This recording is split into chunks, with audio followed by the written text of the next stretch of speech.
Welcome back, NoDQ Galaxy, to a brand new NoDQ review, number 288. I am Virtue, the moderator, being joined by this week's elite panel of the review. Of course, Aaron Rift is here, Jeff Meacham, the reliable one, Walter Cruz, and Big G finally decided to redeem himself like TJS did last week, and he joined the show. Everybody, what's going on? Big G, what's up? I'm doing pretty good.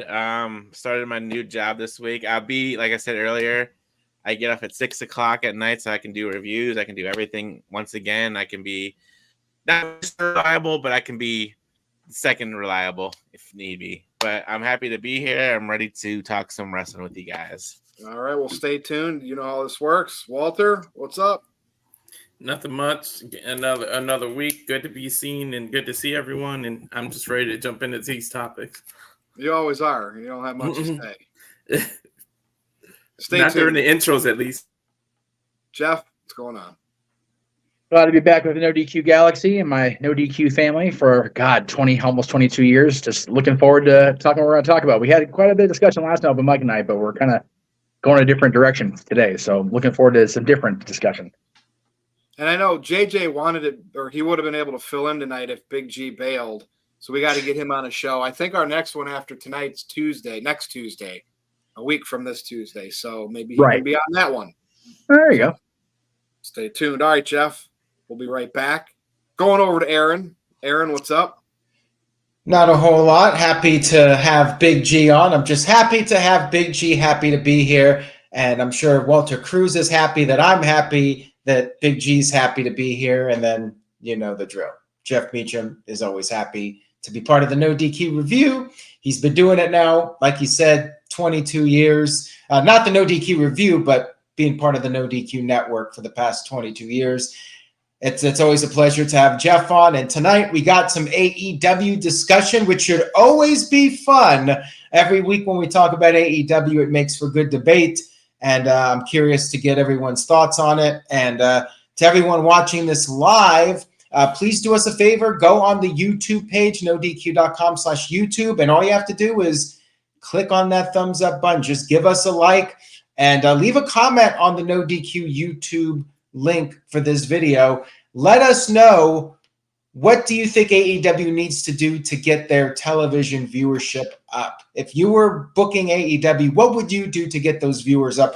I'm curious to know your thoughts, so leave a comment on the NoDQ YouTube channel. You can go right over there, nodq.com/YouTube, and click on this video, NoDQ Review 288. And of course, give it a thumbs up and everything.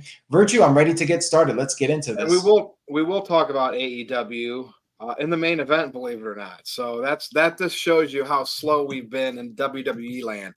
But we're going to open hot with some WWE news, not news, but something that happened on SmackDown.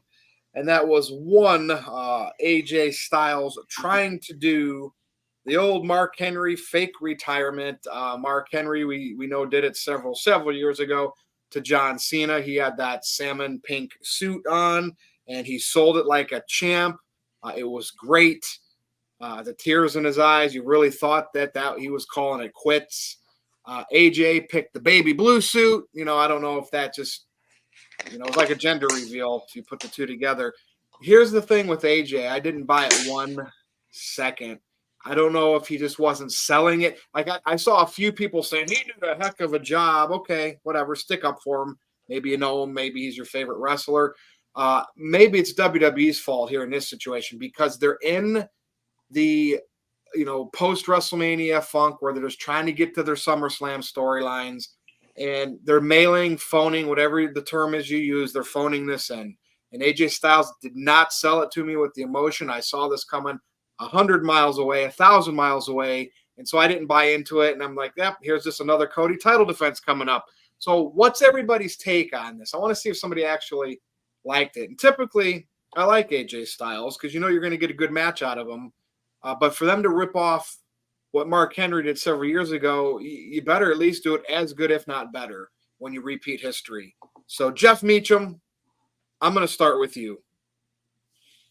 Yeah, I didn't buy it, for the record. I mean, it's when you see something like that, and it's almost a giveaway that and he did pretty well until he started doing the raising his hands, and he had the hand motion exactly like Mark. Is like, okay, when's it going to happen? Clothesline comes, we know it's happening. I don't mind they did it. I know Mark had a kick out of it. He talked about it on Busted Open. But I, for one, think that for all people that are saying, well, God, he better get a championship out of this if they're going to go back to him and Cody, it's like, no. Think about what happened on Tuesday night with TNA reintegrating with WWE again or interacting with WWE again. Who's to say that for the 20th edition of Slammiversary for TNA, which they're making a milestone out of it being the 20th Slammiversary, I'm all about AJ Styles showing up at that show. You know, it's one of those, if he gets so frustrated that he loses his championship match at Clash of the Castle, which will be 6 days before against all odds for TNA, I don't think for 1 second that AJ won't show up at Slammiversary just to get the rumor mill stirring and exactly what he's going to do next, because everybody's talking about, oh, he's done everything there is to do in WWE. He lost his championship match at Backlash. He'll probably lose in Scotland if they do go with it. There's nothing but sky for upwards for AJ. Excuse me, I almost said JJ. AJ, because of this apparently, blossoming relationship with TNA. So there's a whole lot of options more than just it's a fake retirement. It's lame. The initial execution, kind of lame, no doubt about it. And beware any champions in WWE of a powder suit or a light suit wearing contender, because you're in trouble.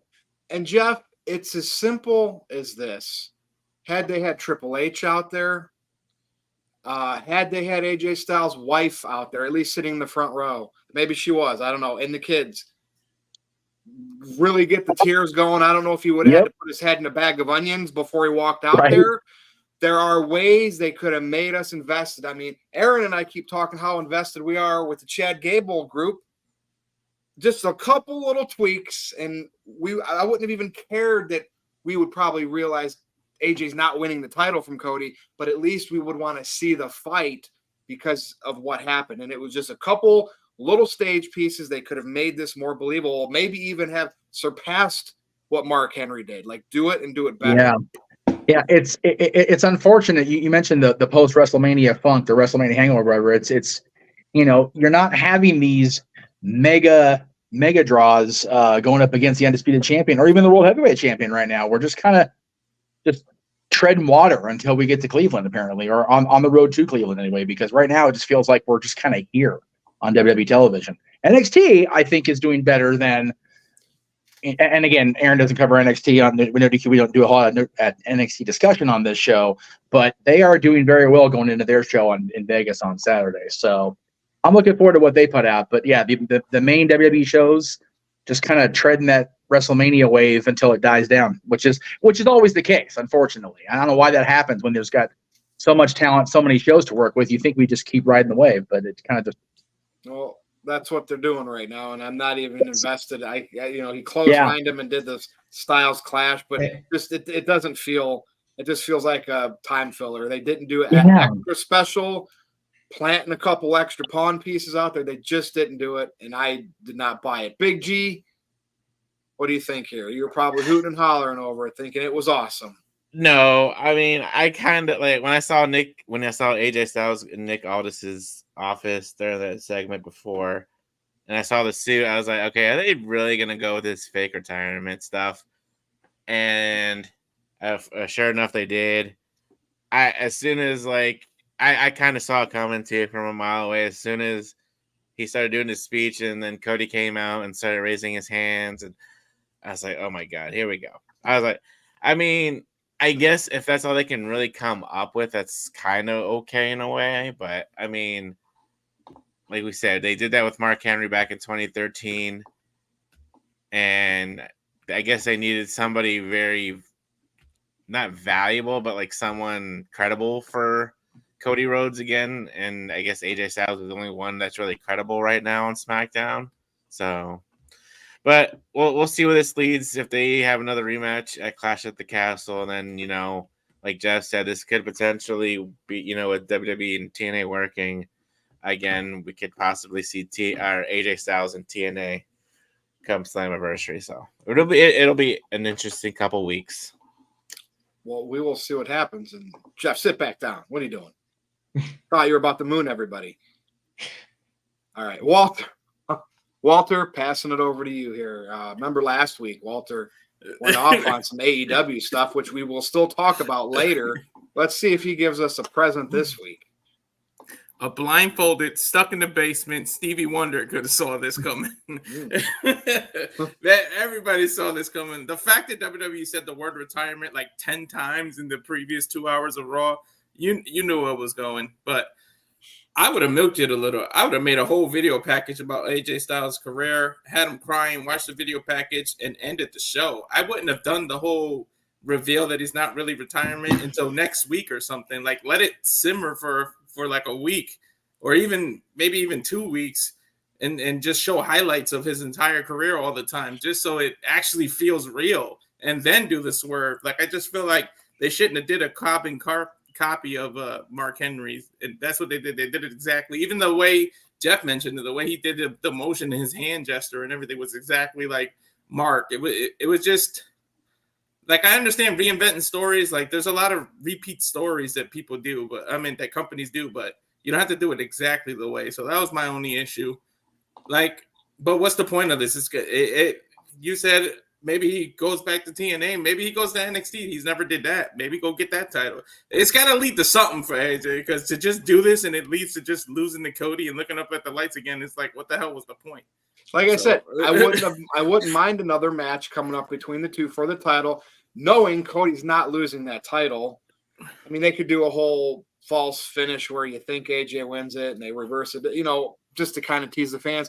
I just wanted something a little personal. Like, I'm buying into Chad Gable, and will Otis turn on him? We've talked about that. That's just a mid-card act. I would buy into, like, if they made this seem legit, like you said, milked it, had Triple H out there, right? And have him look shocked when AJ and the Good Brothers actually swerved everybody. AJ's family sit in front row, wife tearing. Like I said, put your heads in a bag of onions when you're in the back.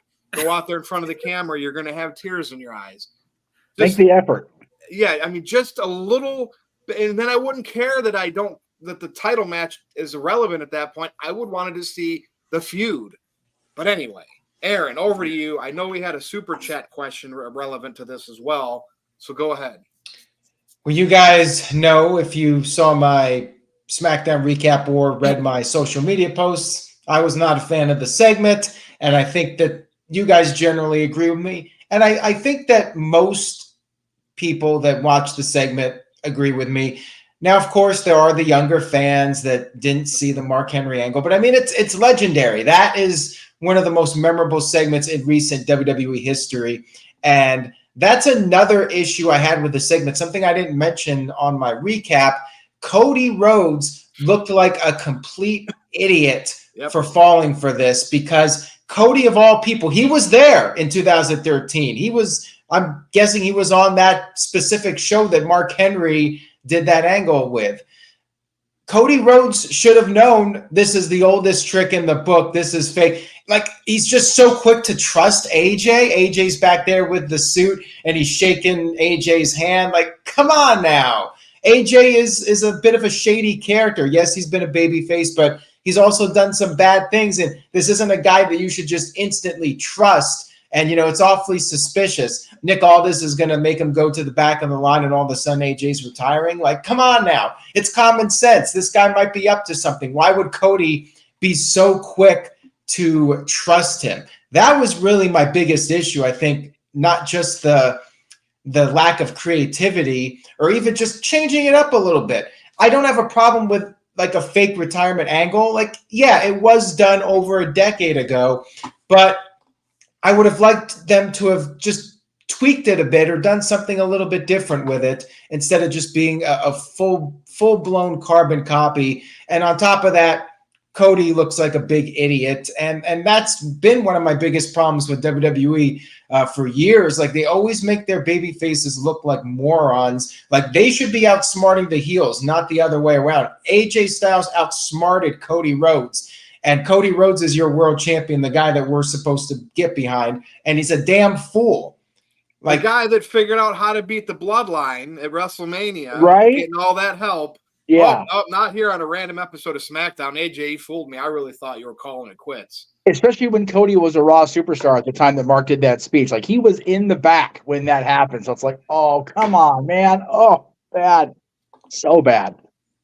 That was definitely the worst part for me, too. Like I said, I don't mind the using the light-colored suit and the whole exact mannerisms, but it's another example of Aaron's favorite phrase, stupid babyface. Yeah, and then people in the chat are like, yeah, and then through all this, Cody's probably going to give AJ a title shot. You fooled me, but here's a shot at my title. Right? They should say no. Say, go F yourself. You're not getting any title shot. You go home. And That's right. That would be the end of it.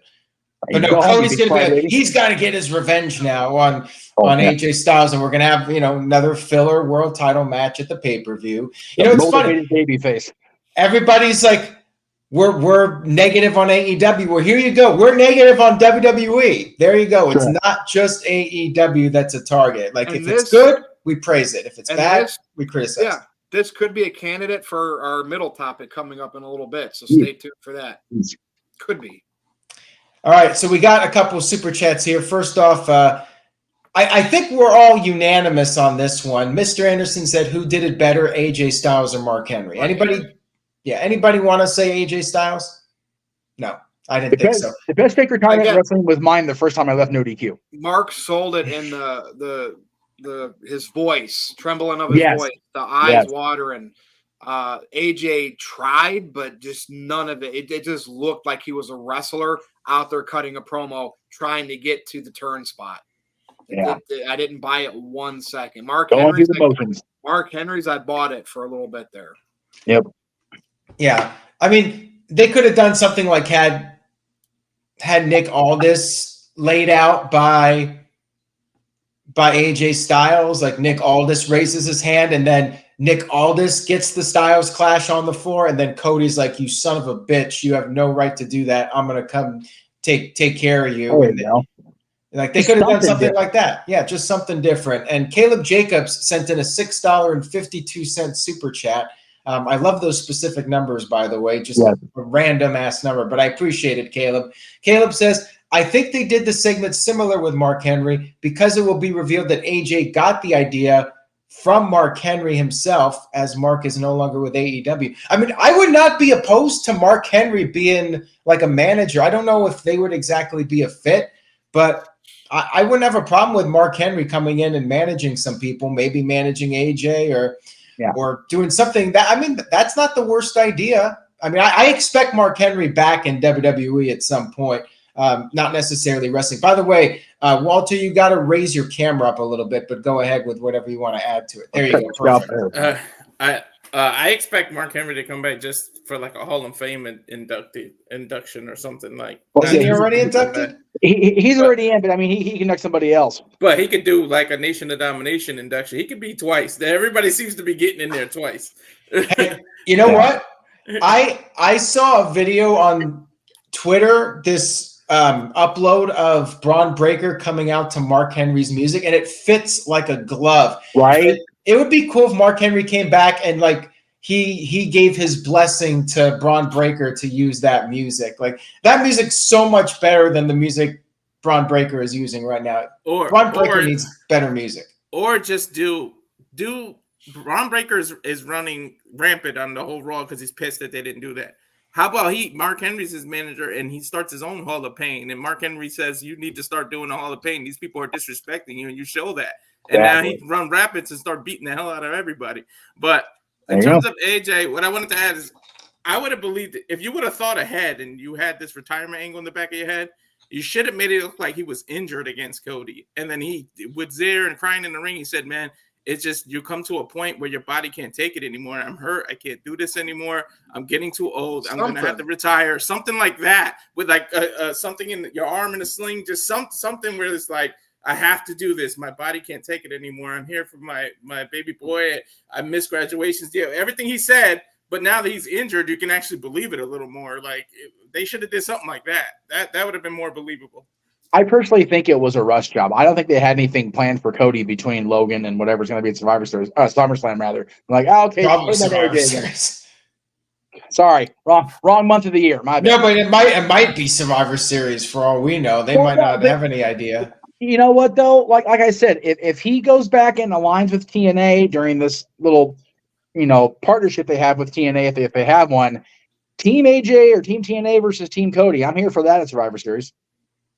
Yeah, we'll see what happens. But yeah, Clash of the Castle filler show. Maybe they'll do a stipulation match with Cody and AJ. Of course, AJ will lose. Maybe he'll go to Slammiversary for a one-off, as part of that. Why not? Give AJ something different to do. And that'll be interesting, but not enough to get me to really follow TNA. But hey, it's something. It'd be a cool gesture. But yeah, it is what it is, and I'm ready to move on, Virtue.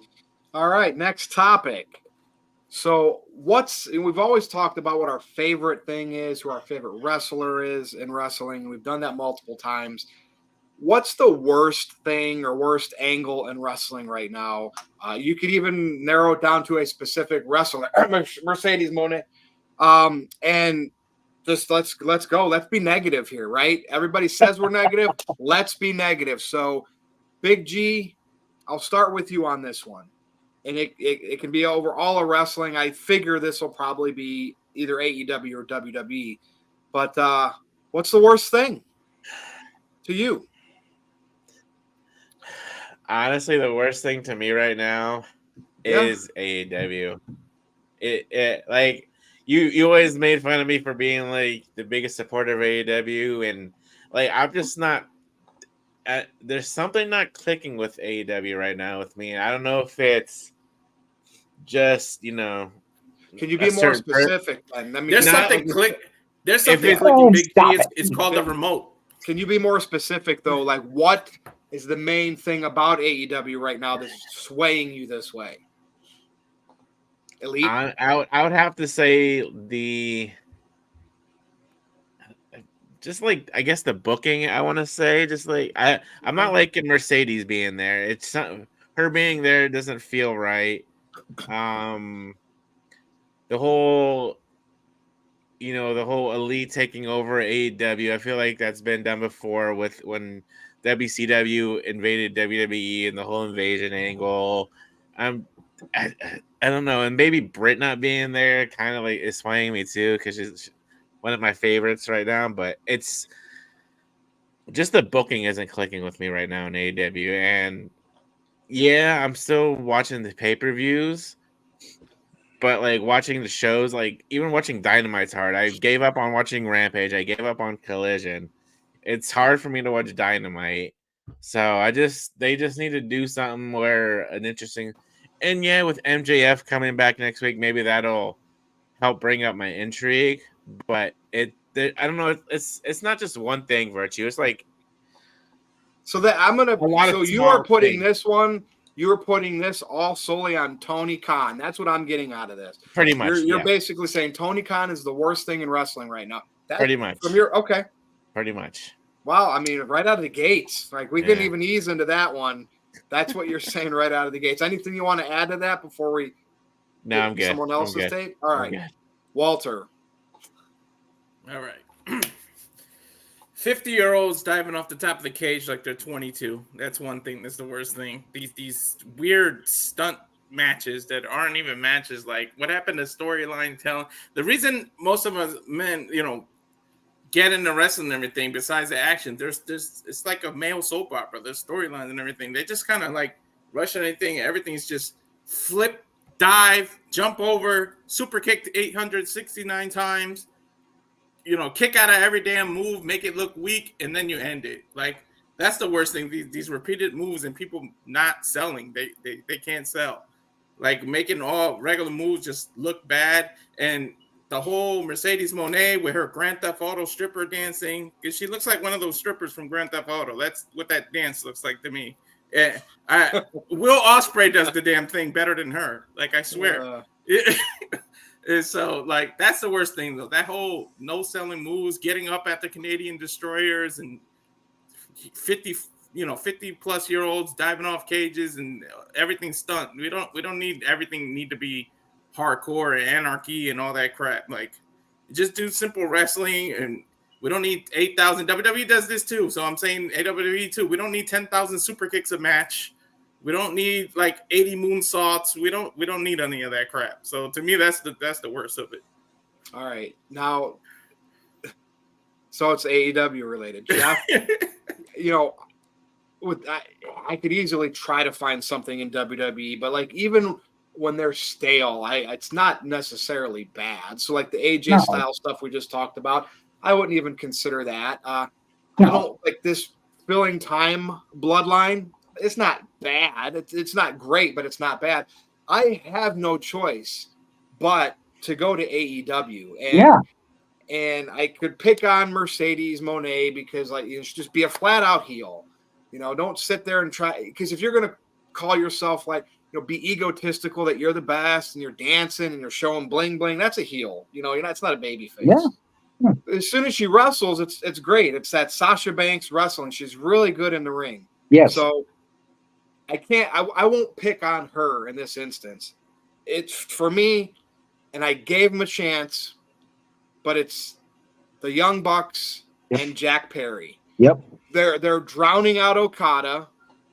Because of them, Tony Khan is involved more on TV, which we always knew he probably would be. Yep. And those guys, when you look at them, when they're out there and they look at the camera, they're just like smirking towards CM Punk, like, we got you out of here. This is our daddy. He pays our bills, not yours. And it just ruined AEW. That their whole little clique, to me, ruined AEW because it chased out the one guy that actually made me more interested. Now, MJF is still there, but I almost feel like they're probably threatened by him too. And I wouldn't be surprised if his booking has a plateau because of them. It seems like they hold everybody down unless you're in their little group. What do you think, Jeff? I hate the Elite. No, I have Elite. The current Elite. Yes. And Okada is kind of an innocent bystander as far as I'm concerned. Oh no, he totally is. Okada is being completely. Yeah, my shot got messed up. I'm so mad at the way they're booking Okada. It's frustrating as a quasi New Japan fan and seeing the excellence he did in New Japan for all those years. It's just like he's a freaking background bit player at best, and it's horrible. And you've got two guys, him and Ospreay, who have the same championship. Basically, it's like, can we just have one? Maybe. Too many titles is definitely one thing, and that's across the board in both companies. But the main thing for me, I talked about this yesterday. Frankie Kazarian did an interview with I think he was on Busted Open too. Yeah. He talked about that the company's just more than slowly, like at a more rapid pace every week, pissing away the goodwill they had with the audience when they launched 5 years ago, because like something different. But now it's just like we can't wait to see how bad they screw up now. Hi, thank you for the ad for YouTube. Appreciate you guys. Whoever's doing that. It's just sad because I remember when they launched, we were all, at least everyone in the room that I was talking to, was excited about something different then, because we all, I think in this room, all remember that lull between March of 01 and early 02 where there was nothing but WWE, and the business was suffering. So yeah, the entire goodwill of the whole company, that's my least favorite thing. It makes me more sad than angry, because it's almost like we're counting down to the end, because even as big a fanboy of himself in ECW as Tony Khan appears to be, there's only so much that television people are going to put up with. This whole Warner Brothers Discovery negotiation thing is definitely telling that the writing may be on the wall. And that's what saddens me, and it's my least favorite thing more than anything else. And here's the thing, and trust me, Jeff, we'd be talking about that in the main event. He takes no criticism. He plays it off publicly like they're doing well. Now, yes, Wembley was a huge success. Yes. Nobody said that wasn't. No. But it doesn't matter what the exact count was. It was a monster group gathering of wrestling fans. But he's not. He's thinking that product he's putting out there is growing, is fine, is bringing in, and it's not. No. It's only that fan base. It's not even the full amount of fan base I think they originally had. It's a percentage of them. And Meltzer plays along with it. Like, they try to bring these weird facts like things are doing great and they're actually going to get a really good deal from the Warner Brothers Discovery, which will and it's like, quit lying. Like, you're not going to persuade casual fans who don't like that product to come in because you're trying to act like everything's doing well. So start coming up, make Tony Khan feel the pressure. Say, you know, and he should admit it himself, like, this is the shit, and get people in there. And I'm not saying Jim Cornette or Vince Russo or Eric Bischoff. Find some new people that are creative that can help you. I think Jimmy Jacobs works there now, doesn't he? He's back with Ring of Honor, so technically come on, in just the get family. some new minds to write some angles that make this product look interesting. And so Tony Khan, I think Big G hit it right on the head here. Yeah, he's the biggest flame. Yeah, and Virtue, to your point, I knew there was no going back for Tony Khan when he had made that delusional post about the ratings going up 27% or whatever and the reason they went up is because they showed the Punk footage. It's like, dude, you cast this guy out and you popped the number because you showed his face on TV again. How ignorant do you think we all are? Or more scary, how delusional actually are you, dude?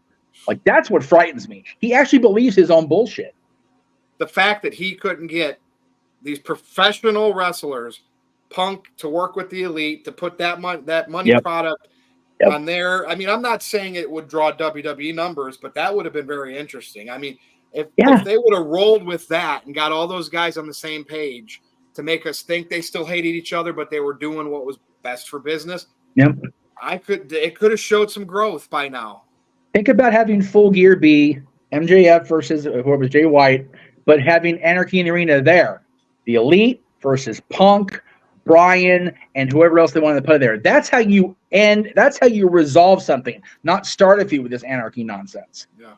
Oh, but bring in Ospreay, Okada, Mercedes, because they're really, really good wrestlers. Well, you're, again, appealing to those fans that like those wrestling matches, and there's no growth there. It's shown. It's I hate saying it, but WWE does all that extra stuff, and they might not have the amount of those great matches, but when they do have them, they're special. Like when WWE does have one of those really great matches, they're special, and they don't feel like they're over and over and over again, and that's what everything's about.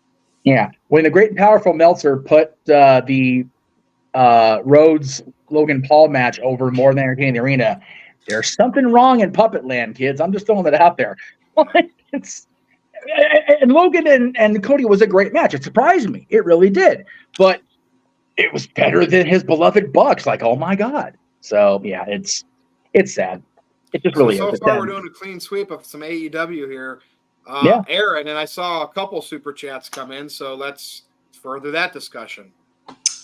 Well, first of all, I will mention WWE and AEW to make it fair here. For WWE, I would say the tag divisions. I think the tag divisions need some work.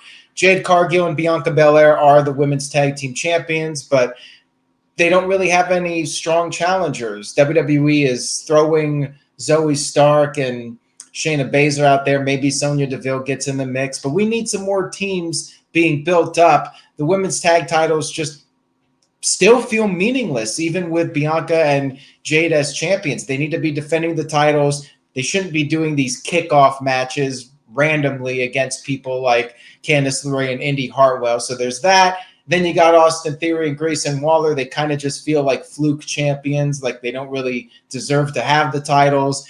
And then you have Awesome Truth on Raw, and I feel like they haven't even defended the titles as of late, and they're still doing the comedy stuff with R-Truth. I thought maybe they would tone it down, maybe build him up as a serious contender again or a serious champion. And they really haven't done much for those guys either. So I'd like to see the tag division be built up more and elevate it. Maybe DIY winning the titles would be a good idea, and have them start defending the titles, kind of be like Seth Rollins. What Seth Rollins was doing for the world title, DIY could do. They could be the workhorses and start defending those titles and make them like the titles that everybody wants to win instead of just being props, which is what they are right now. So that's WWE. And AEW, I would say, and some people may disagree with me on this, but I'll just say this. Hi, guys. That's my least favorite thing about AEW. So if you don't know what I'm talking about, Jeff seems confused. I'm talking about the learning tree, Chris Jericho. I love Chris Jericho. I appreciate him trying to do different things, but I do not care about this learning tree gimmick. Brian Keith, I do not care about him being with Jericho. It's just the Jericho Appreciation Society all over again. Jericho's always got to be doing this thing where he has his lackeys. I'm so bored with it and over it. So like I said, I give Jericho credit for trying, but to me, this one's a miss. And it happens. The greatest artists sometimes have a down period and eventually they cool off. I mean, The Simpsons was hot for like 10 years and then it got stale. And even Sir Paul McCartney, after a while, like his songs weren't quite as good as they used to be. Now, it's just the way it is. I'm going to interject here and add to that. And I think why you're feeling this way about Jericho being stale, not liking this gimmick of his, through all the times he's reinvented himself, and it's pretty much won most of the time. People loved it. It's because he's doing it in AEW with lack of structure from leadership. Yep. And it's not the confined Chris Jericho like we get in WWE, like Festival of Friendship, The List. Jimmy Jacobs was working there with him on that stuff. You could say it's Jericho's fault. This, to me, Aaron, you saying that's the worst thing right now in wrestling, I still put it on Tony Khan, not Chris Jericho. Fair enough. And it's really Jericho's first major miss. I'll even go back all the way to his championship run in 2001. He's had very few missteps with his evolution of his character. It's AEW filler is what it is. Like Aaron said, it's like his third, fourth group now in AEW. Yeah, and Jericho should not be AEW filler. Like, that's ridiculous. I mean, granted, Jericho's not the youngest guy on the roster, but he was one of those original signees that really got that place going. So, Jeff, let's be honest. He's playing this gimmick to one person, to two people, to annoy Jim Cornette and Brian Last. Absolutely. The two people that hate him more than anybody else over political reasons. I know. Yeah. He is playing this gimmick like, haha, I'm still on TV getting money and you two schmucks are going to talk about me. That's what it is. And that's why it's not entertaining for people like Aaron. Yeah. But anyway, Aaron, Super Chats?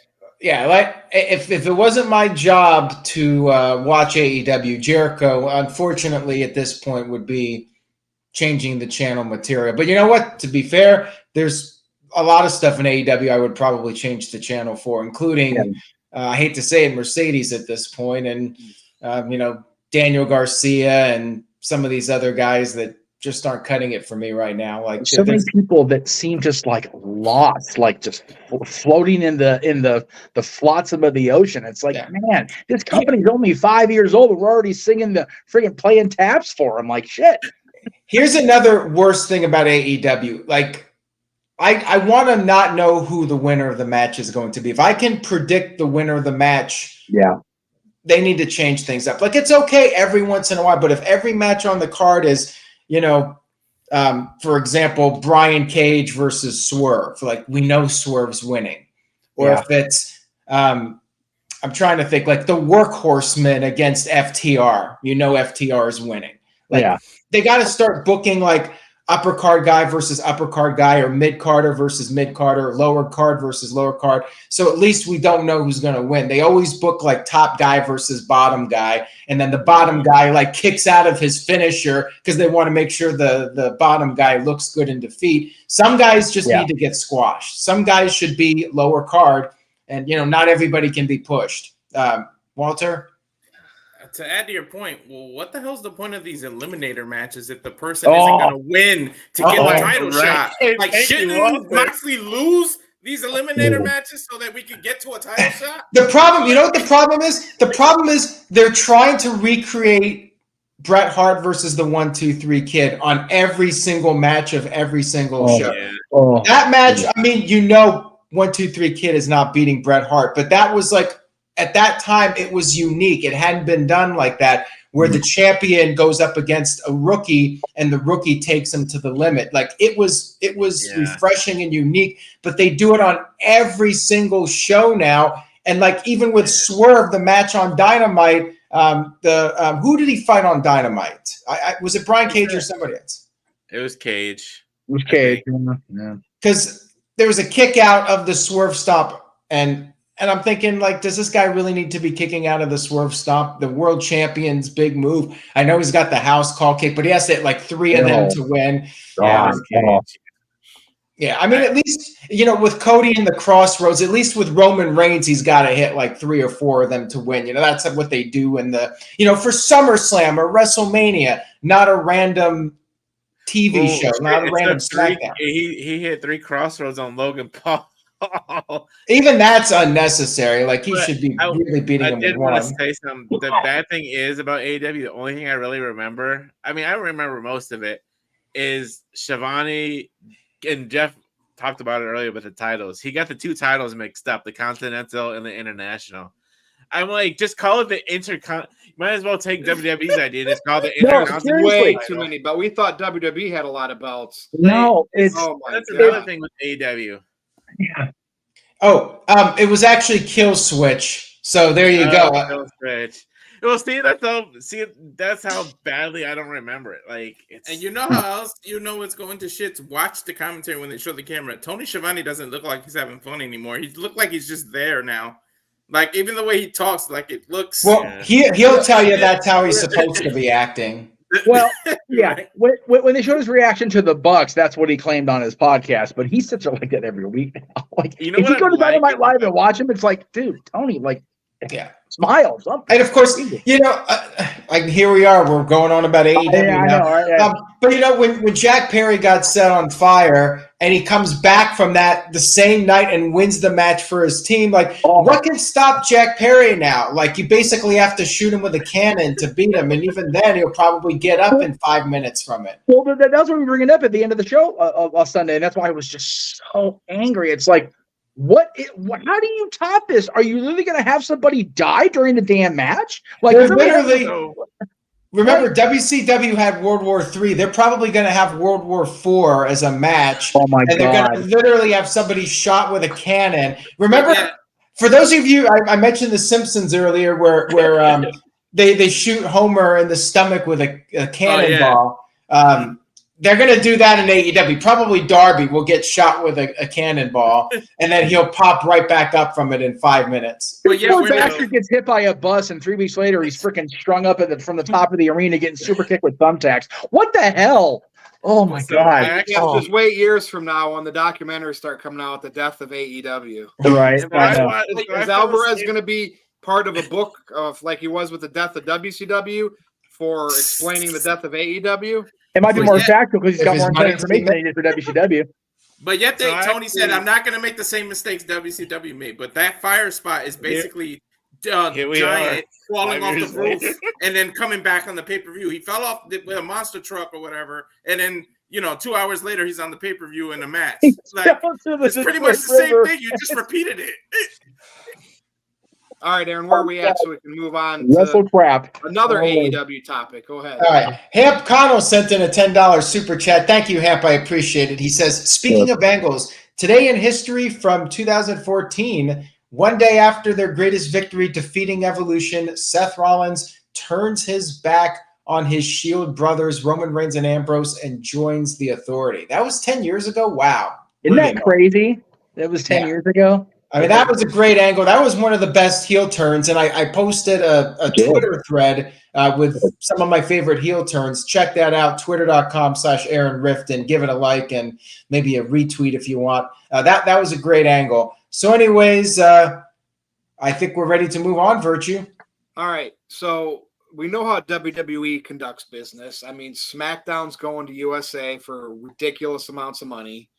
Raw's going to Netflix for ridiculous amounts of money. What else is Netflix getting? Aren't they getting some other shows too, or is it just Raw? They're getting Raw. I mean, they were supposed to get the logo. Oh, it's overseas. I think overseas Netflix is getting some of the like the PLEs or something. Yeah, but anyway, here in the United States, they got the ridiculous deal with the PLEs on Peacock. they go to Saudi Arabia and get ridiculous money. And I know that could be controversial. Meanwhile, AEW is fighting for its life, trying to get TV rights deal done with WBD, Warner's Brother Discovery. And we've heard Tony Khan was upset about what they've been offered. And somebody said like a year ago, Tony Khan said publicly that, oh, you know what? It's all about loyalty. And if we don't get as much as we could, we'll be loyal with WBD. You don't say that. You don't say that. You don't say anything like that because you're trying to get the maximum amount of money. And it's just absolutely ridiculous. And then look, the NBA, this is where Aaron will probably argue, hey, they're not going to go anywhere because, you know, if the NBA is leaving, WBD needs something and AEW, but okay, they're still not going to fully invest in it like WWE money. And that could be a problem with the way Tony Khan spends, with the lack of tickets other than Wembley. Sure, they got their pay-per-views, but, you know, they only do that, 4 or 5 times a year. What's everybody's take here with what's going to happen? And you see reports, oh, they're actually going to get a deal from WBD where they're going to be profitable and make bullshit. You don't know anything because you don't work for WBD, Meltzer. Walter, I'll start with you on. Well, wait, do you work for WBD? But I'm not giving out facts of multiple millions of dollars. It sounds like you don't think they're going to get a good deal. Right now, they're not. I mean, first of all, well, how do you know? Why don't they already have their deal? It's already known that NBA is not staying. Walter, is this true? NBA is leaving for NBC, correct? NBC also pays WWE. NBC Universal pays WWE all that money, and they're going to get the NBA. So, of course, it's likely that they're going to stay, Aaron. But how come a deal hasn't been done? If they want content other than movies, it's still being in negotiations because they want it as dirt cheap as possible, Aaron, or they would have already said, we need to keep AEW. We just lost the NBA. Well, boom. What makes you happy, Tony Khan? Apparently, they made an offer to AEW, but AEW wants to wait it out and maybe get a better deal and have lowballed them. Exactly. That's my point. Not necessarily. I mean, if think about it, you want people bidding right now. Right now, it's exclusive. This exclusive negotiating. I said they made an offer and an offer wasn't accepted. That's a fact. You just said that. So what are you trying to? But listen, if you're AEW, wouldn't you want multiple bidders? Well, yes, you would, but if Tony's going to go out there and say shit like you said, which you don't say when you're an owner of a company and you're a glorified fanboy instead, like Virtue said, it's frustrating. Again, it's all about Tony Khan. It is so frustrating to watch this guy operate, whether it's a television character or an actual boss, because he's not an actual damn boss. He's a freaking idiot. He needs like Nick Khan there doing negotiations for him. But anyway, exactly. You got the wrong Khan running the company. Walter, go ahead. Yeah, so in business, when you're negotiating, you don't put it out there that you want to remain loyal to the. That's why you got lowballed, you idiot. You don't show your hand when you're in the middle of a negotiation. You don't show your hand in poker. That's pretty much what he did. He was playing poker and he showed his hand. You don't say stuff like that. You negotiated. Aaron, you said he wants the best bid. That's Virtue's point. You can't say stuff like that when you want the best bid because Walter, then you get another piece of information I have through all this discussion. The WBD is like multiple $1 million in the negative the past year or 2 years. Yep. Yeah. So they're not just going to throw money around. You know what I mean? It's that all that is out there. Everything that I just said is out there. I don't need to know when a deal is going to happen. It's likely that it'll happen because they need something. But the question is, they're trying to get it on the cheap. All right, go ahead. Yeah. When something is, when something's leaking, you want to plug it up and fix the leak. Like they're just leaking money. Like if you really, really want this WBD deal and then you got to put a better product out there. You can't put shit that you're putting out now and expect a big deal. Like there's just no way you're doing all this and then show like Jeff said, you're just fanboying. And look how you do on Twitter. You're the CEO of what should be a $1 million company, and you're reacting to every little thing fan says. You tweet back. That's not what a business person does. Can you imagine the hell we would have gave if every time somebody said some negative shit about Vince, he replied on Twitter and went with that? You would never let that go. Any of us would never let that go if Vince did that. That's not how you behave as a CEO of a company. But you know who behaves like that? Fanboys. So it's like, show that you have, take your fan cap off and put your business cap off, put your best foot forward, say, I got to get this company out of the red. I got to show that I know what I'm doing. Because, like, imagine his dad is looking at him like, why the hell did I invest in this? Like, why did I let him take my billions and do this? Because eventually his dad's going to pull the plug if he keeps doing this shit. Like, oh, yeah. Well, yeah. WWE also got money from the CW or whatever, right? Is that where NXT is going? They got money. They got money from that too. That's probably going to still be a better deal than what AEW is going to get. And if they would have made compelling television and showed growth, they had the momentum at Wembley last year. They would have got through with the professionalism with CM Punk and the Young Bucks and Jack Perry. We could have, Aaron, we could already know they could have a nice fat deal and everybody could be like, look, everybody's happy. Competition for WWE is still there. But here we are. It's still nothing. They need to do something. And look, if anybody else comes in and swoops up, who? I'm just curious. Who would get AEW if it didn't stay with Warner Brothers Discovery? Does anybody have like a remember with WWE, we could guess because, you know, it could really have went anywhere. And look at all their deals now. It's like a multitude of different platforms. Where else would AEW go? Disney is not going to show interest. These big conglomerate, nobody's going to show interest. Well, no, you know what though, Walter? I'll disagree with that only because there's that deal that went through that they're going to have a bundle with Disney Plus and Hulu and Max, which again, virtually you pointed out that WBD is just losing money. You know, they've lost money, so that's why they're Disney. Okay, so NBC. Who owns Disney? NBC Universal. What? Disney. Okay. Hulu. NBC is under Comcast, so NBC USA. So there's going to be two bundles, for lack of a better term. It's going to be Disney Plus, Hulu, and Max, and ESPN's in that group too. But then the other one's going to be Peacock, Netflix, and I think Apple TV Plus, if I remember right. And those are going to go through, I think, either in the fall season or the beginning of the year. So cable companies would come together. Now streaming companies. That's what they were saying when this whole thing is like, oh, well, cable got their power back. What a concept. Because, so yeah, as far as where they would end up, if Max ends up bundling up with Disney and Hulu, Disney's shown they don't mind throwing a little money away if they can actually mix up and out of it. You know, freaking Disney can work the magic with anything. If AEW's in there, maybe, because we know that with Netflix and Peacock being under the same thing, WWE's, they've got their place. They're good to go. So I don't think they'll be associated with it. Anything else you want to add? And then I'll pass it over to Big G. No, you can pass it. It's just okay. Yeah. Big G. Honestly, if AEW was smart and Tony Khan was smart, Max has been out for 3 or HBO has been out for a long, long time, but like Max, the streaming service, has been out for a couple of years.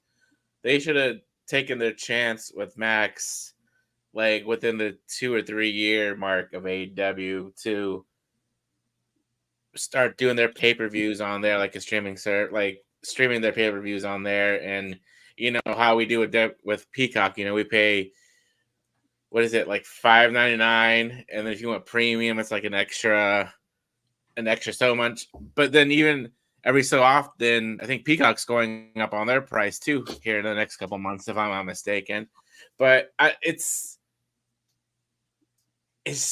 mean, I'm not a business person myself. That's not my thing. But like, from what I'm reading and from what you guys are talking about, it's like I said, if AEW wanted to move to Max, they should have done it a couple years ago. And, you know, cable's pretty much dying out. We all know that it's all streaming services. So eventually, you know, once cable doesn't exist anymore, it's going to be just Peacock, Netflix, Hulu, and all them. And I don't think Prime's going to take them because Prime is mainly NFL and stuff like that. They do their NFL stuff. And like, unless Tony Khan makes his own streaming service or his dad, you know, makes his own streaming service or something like that. That's the only thing I can think of. But yeah, it's crazy that, like what Walter said, you know, he's always on Twitter or X, you know, replying back and making these stupid remarks. I was like, dude, stop being a child. Stop playing in your sandbox that your daddy's getting you new toys every 3 to 4 months, and grow the fuck up. Whoa, Yeah, there's the one. with I was gonna use it, but WWE, that's okay. we never knew who they were negotiating until it came out with the deal. We all speculated. Like, we know And Warner now- Brothers is like the and now only with- company working with to keep AEW. There's no other. Yeah, Because and now Tony with Khan Max, says so. Oh, and we now weren't with happy Max with the going, deal. and now with Max going to Hulu and Disney, bundling with Disney, like I feel like there's even a lesser chance of AEW going to Max. And these like big shot executives, and this is true for any company, not necessarily TV rights companies. Somebody like Tony Khan's like, we weren't happy with our deal, or we wish it was better. Now Warner Brothers Discovery could be like, well, here, we'll offer you less. You should have been happy with the other. You just don't say anything. You have your legal team or the right people that do these negotiations in place, like WWE brought in Nick Khan, and you have them handle it, and then poof, the results happen. Yeah. So, all right, Jeff, go ahead. First of all, the comment by Andrew Chan about Home Shopping Network is the best comment I've ever seen in the history of streaming. That was brilliant. I'm just going to, if you guys want to go back and read it, go for it. It was tremendous. Also, yeah, it's, this is why Triple H making that verbal faux pas about the wrestling websites when it came to the discussion about Ronda was such a big deal, because he never does it. He does it all the time. Like all the time. He is not the best company head, to say the very least. He's a talking curly headed nitwit is what he is. But will Warner Brothers Discovery keep the offer where they are? Will they lowball him even further? It's really hard to say at this point, because there's so much. Again, it goes back to what I said earlier, that goodwill they had with their audience is diminishing as much as their goodwill was with the TV folks. TNT couldn't wait to put wrestling back on because they missed it. Because even though the people at Turner couldn't deal with owning and running the company, they realized that wrestling drew ratings on Turner for decades, and they lost it because of their own mismanagement and BS. So they were happy to get it back, and now here we are 5 years later, going, are they even going to have a place to fall in the fall? And in the upcoming season, I'm telling you, the moment that CM Punk flung that belt over his shoulder and raised that finger in the air and walked out of that stadium was the beginning of the end. I firmly believe that, and I hope I'm wrong. Because the fall of last year was really good with Max as world champion, and having that story going into Full Gear and World's End. But to what we said earlier, they have struggled without a proper series of characters being developed and nurtured, and now their TV deal is just garbage, or it's going to be. All right, thank you, Jeff. Thank you, Walter, Big G. Okay, Aaron, the floor is yours. All right. So, Virtue, you made a good point. Like, this is a risky move, I think, to wait it out, because if there are not a lot of bidders or even a few bidders, then Warner Brothers Discovery could make their offer even lower, and then AEW is going to have to take it, because they need the TV deal, basically. For them to really survive, they need a TV deal. I think they will get the renewal with Warner Brothers Discovery, and the question is, will there be other bidders? Will they get a better offer than what they've been offered? It's hard to say. I mean, you look at the numbers, yes, they are down, but they're still one of the highest rated shows on Wednesday nights. They still get solid ratings for Dynamite. Collision, not so much, but it's not a great time slot, nor is Rampage, but you got programming that does fairly well on cable. And I think they'll probably get a good offer. I don't know if it's going to be a great offer or not, but they'll survive. I expect AEW to survive. My hope is, and Walter wrote a comment about this, I really hope that whether it's with Warner Brothers Discovery or somebody else, I hope we can get part of the deal to be where there are the pay-per-views available on a streaming service, so we don't have to pay $50 a month. Tony Khan's all about having the most fan-friendly wrestling promotion in the world. Well, here's an idea.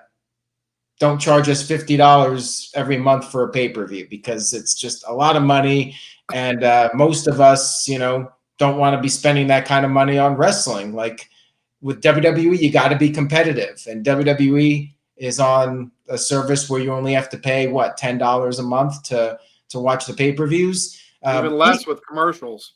Exactly. So they need to do something with that. Now that they've been increasing the pay-per-view schedule, they may go the opposite direction, though. They may end up charging more for their pay-per-views because they know their diehard fans will buy them no matter what. But I don't think that's a good long-term business idea. You might make money in the short term, but they got to figure that out. And I hope they get a great deal. I don't know if it's going to happen or not, but one way or another, I think AEW will get their renewal, and they'll survive. To what degree? The jury is out on that. Shout out to Psycho Jet Black. He sent in a $5 super chat. Psycho Jet Black says, just to be clear, your hatred for Tony Khan is because you want AEW to get better and you're not rooting for them to go out of business, correct? Right. No, I don't hate Tony. It's not hate. It's disappointment. Yeah, I hate what it's become in such a short time. Like, if you guys think about it, when Nitro launched, everybody was so scared that the business was going to be split and everybody was going to suffer. Instead, this weird phenomenon happened where the audience of wrestling doubled. And that was such a rare phenomenon. I don't think that's ever going to happen again. I could be wrong. I hope I'm wrong. But no, I don't hate Tony. I just hate what the company has devolved into in such a very short span of time. We just passed our 5th anniversary, and we have been ragging on it for more than half of that 5 years. It's sad. Yeah, Walter? It's not hate, it's constructive criticism, but this bitch-ass generation doesn't know the difference anymore. Yeah, because we there's things in WWE we kind of don't like our first topic about AJ Styles doing the Mark Henry thing. But it seems like more often than not, there's things in WWE we put over, right? Bloodline, Rock, Cody, all that stuff that just happened. AEW just needs to start giving us more of stuff that we put over to drown out the stuff we don't like. That's what I think we're asking for.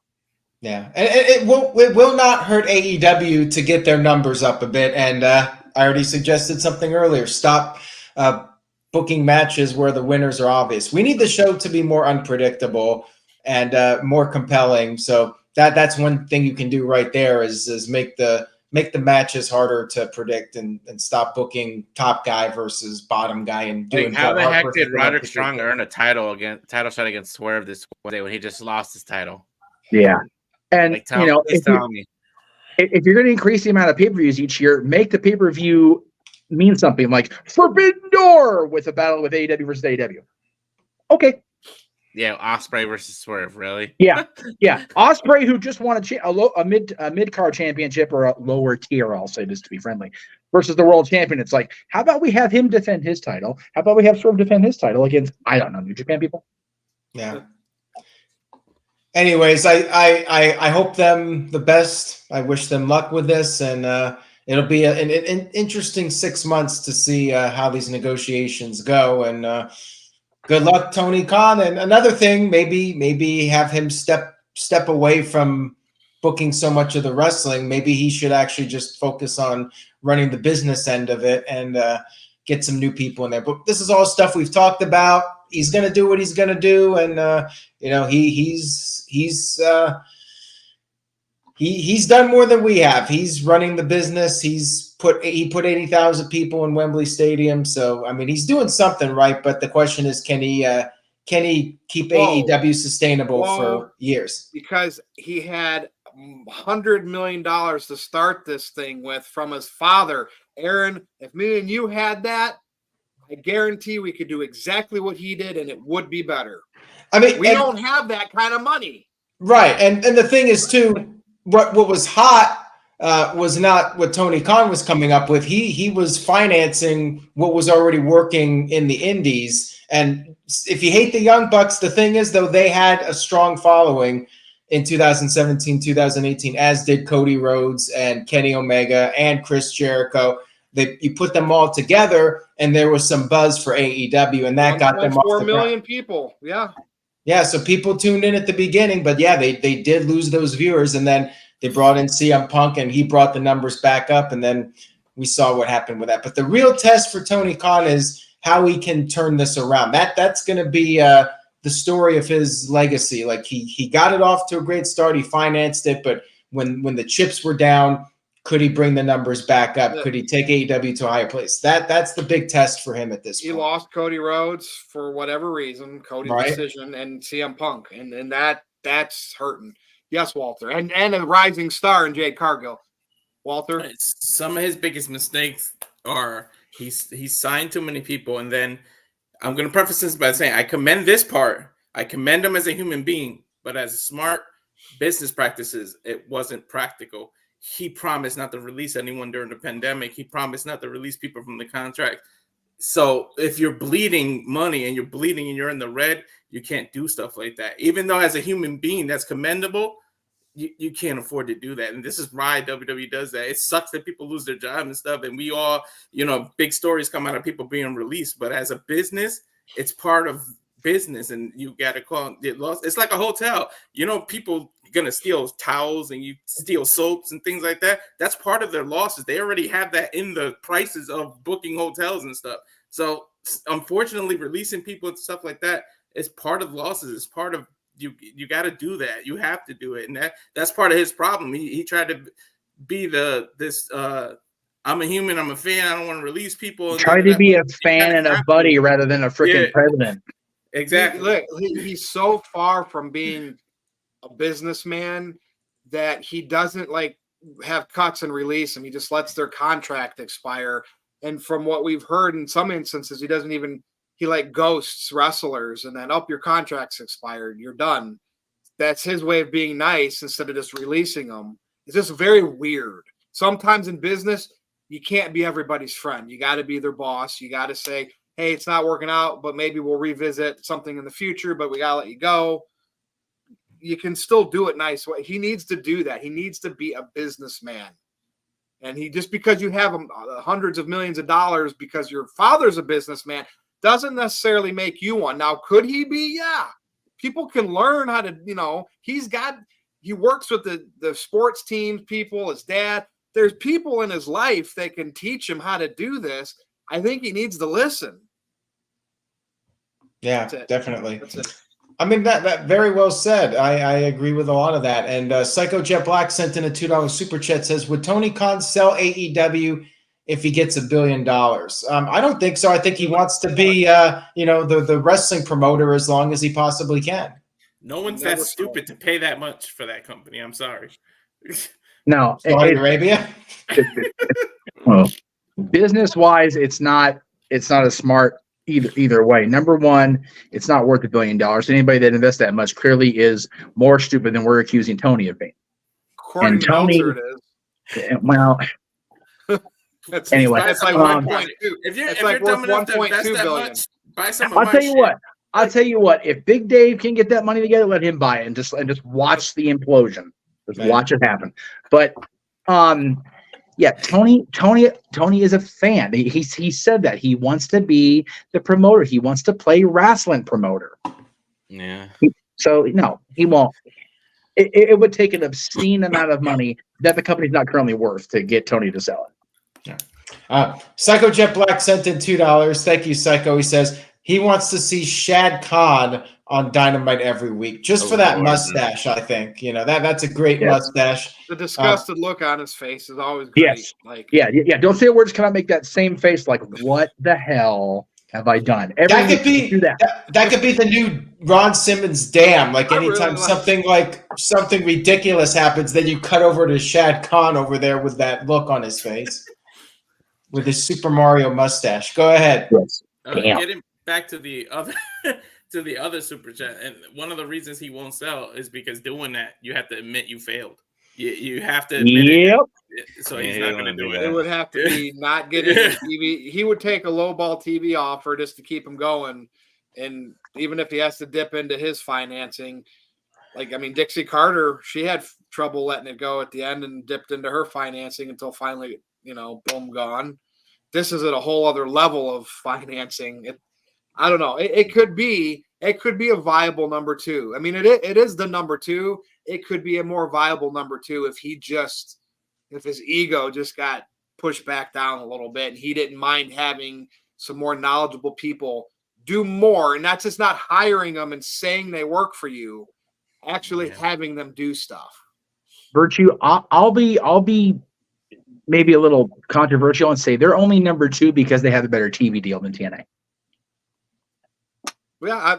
I mean, and they started with if $100 million. If TNA was on a major cable network, be a total different discussion about who was number 2. They don't have the star power, though. I mean, AEW has a lot more noteworthy people. I mean, you got people that were fresh out of WWE, like AEW or TNA basically got the scraps of guys that AEW passed on. And I understand that, but if those stars with those the talent in TNA with the ability to have more global exposure besides having to catch it on YouTube, maybe if you're lucky or whatever the hell channel they're on, I think they're on AXS if I remember right. Yeah, if they had a bigger platform and those talents, the men and women could show what they can do, I think we'd be having a different talk here. And I really do. And that's not me being a TNA fanboy. That's just me watching all the products and seeing what is put out there every week. And honestly, I think that's why TNA is joining up with WWE to do that's exactly why they're doing it. I 100% agree that's why they're doing that, because they want to get that WWE rub. And I think that if enough TNA talent gets that crossover promotion, again, we're going to have a different discussion a year from now. You can have the bigger stars, but they don't know what the hell to do with them. Look at all the stars that are just they don't know what to do with them. Like Chris Jericho is doing the lamest work of his career right now. Don't worry, it'll be okay though. AEW, it'll be all right. You know when they'll hit their TV deal, and it'll be more than they expected when Adam Page comes back. So there you go. That's right. We forgot about him. Hangman Page is the savior of all things. We forgot about him. Well, I'm really curious as to what kind of number MJF will do on Wednesday. They're hyping up his return. If MJF cannot pop their number, then that's going to be discouraging. I was listening to Busted Open last week, and they're talking on Monday after the pay-per-view, and like Greca and Henry were like, "Is MJF a needle mover for AEW?" I mean, I think he is, but I mean, the real test will be on Wednesday as to what kind of drawing power he still has. You know, after being gone for 5 months, can he come back and will people tune in for him? And if he's not, what does? Like he did at the pay-per-view. Yeah, if MJF can't bring up the numbers, then they're in some trouble, because he has legitimately been, next to CM Punk, I think their biggest needle mover as far as numbers go. Yeah. He was the main event of that Wembley show that drew 80,000. So there you go. And the problem is, I feel like the Bucks, I almost call them the Punks, but whatever. Matt and Nick have got themselves convinced that they are the ones that are going to keep things back on the rise. It's like, dude, look at the numbers, guys. It's not happening right now. Psycho Jet Black sent in a $2 super chat, says, imagine if Shad fired Tony and hired Scott D'Amore. Scott D'Amore is a tremendous booker, and I didn't see the numbers as far as when he was running the whole company, but at this point, I think a trained chimpanzee with a pair of cymbals is going to do better booking than Tony Khan right now. It's just pathetic. Wow. Strong words from good old JM, and we had a lot of interesting thoughts on this show, and we'll see what happens on Wednesday with MJF's return. And that's it. Are we caught up, ready to go? Yep. And I do want to note from our negative thing topic, I did not say the thing that was worse than wrestling. Aaron, I did not say it was Samantha Irvin. I just wanted to point that out. I did not say that. So I'm not sure why the chat's talking about her. I'm not. Yeah, not really but I didn't. Sure I was not. That wasn't even. I was not going to say that at all. That didn't cross my mind at all. She's not my cup of tea. But I wasn't going to ever say she was the worst thing in wrestling. All right, let's go ahead. Do our last words here, Jeff Meacham. All right, we got a big week. We got a full week coming up this week across the multiverse of media. Stat Boy and I are switching days this week because his real life job kind of screwed him on his schedule. So he'll be on tomorrow. I'll be on Tuesday. The Greg Cherry Show will be on Wednesday. They'll be doing something predicting for NXT on Thursday. Saturday, our open mic night theme for the month is 80s karaoke. God help poor Noah Foster. And then Battleground coverage on Sunday from Vegas. We were hoping to go, but the cheapest tickets for that show at this UFC Apex were like $150, and I'm like, man, you gotta be a diehard if you're gonna pay that much to sit up in the. And again, it's a little bitty building, so it's gonna be cheap, but they're not really cheap seats. They're just very expensive seats, I guess. But yeah, we got stuff all across the multiverse media this week, and then we've got a pretty busy month as far as weekends goes coming up. So stay tuned over at YouTube. All right, thank you, Jeff. All right, over to the other Geoff. The other Geoff. Well, Jeff, I'll be joining this Saturday for the 80s karaoke. I can't wait for that shit. Yes, God help us all. Big Biology 1988, Twitter, X, whatever you want to call it. NoDQ _ Big Biology and Insta NoDQ _ Big Biology 1988. I will be watching NXT Battleground because my girl Shayna is going to kick some ass that night. There you go. All right, thanks for finally being here and being happy to be here again. All right, Walter.